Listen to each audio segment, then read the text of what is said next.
Kim Blarney is a TV producer and needs to locate a place where she can conduct a shooting for a commercial.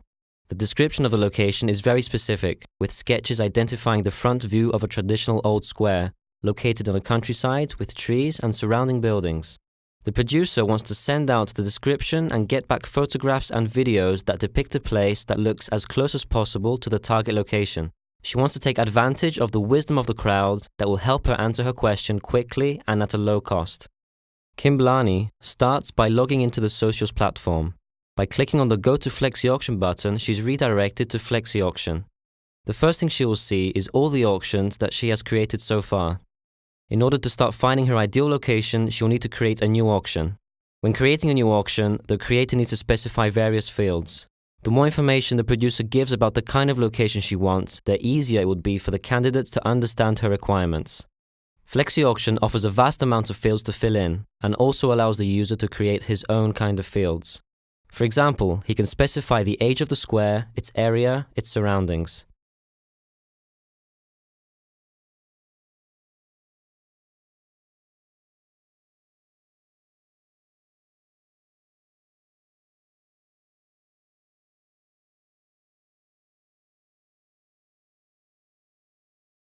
Any kind of field imaginable can be specified, thanks to the flexibility of Flexi Auction. After Kim has finished creating the auction, she is taken to a page where she can see a summary of it. From this page, she can also manage the auction, for example by seeing how many people have participated and their prices. In order for the auction to work, candidates have to upload photographs and videos of squares that they believe meet the criteria of the producer. Candidates are provided with a link to the auction. In our example, the candidate is already registered on a Socios platform.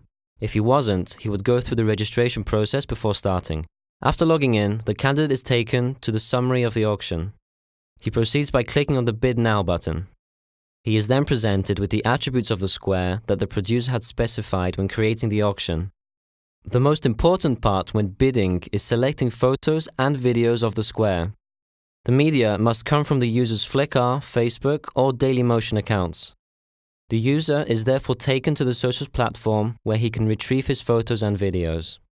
By clicking on the Get My Videos and Photos button, the request is made to the social networks. In this particular example, the user has already authenticated on both Flickr and Facebook. The results, therefore, will come from those two social networks. The results come up. The first results that come up were the user's Flickr items. This suits him just fine, and he immediately detects the photo of the square. By pressing the Select Media Item button, the item is selected. Multiple photos and videos can be selected. In this example, the user chose one item. The user is taken back to Flexi Auction where he can fill in the remaining attributes of the square, including the price the production company needs to pay in order to use it. When the user is happy with his bid, he presses the Confirm button and is taken back to the auction summary page. Here he can see that his bid has in fact gone through.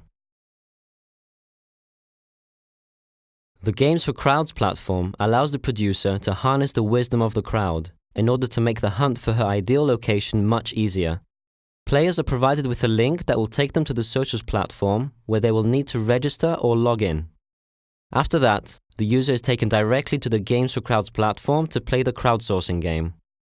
During the game, users have to evaluate how close the displayed photo or video is to what the producer has in mind. The duration of the game depends on how many photos and videos have been uploaded by candidates for the particular auction. In order to promote users to evaluate as many items as possible, their score increases based on the number of answers they have submitted. At the end of the game, the user can see a summary of his results, including his total answers and his score.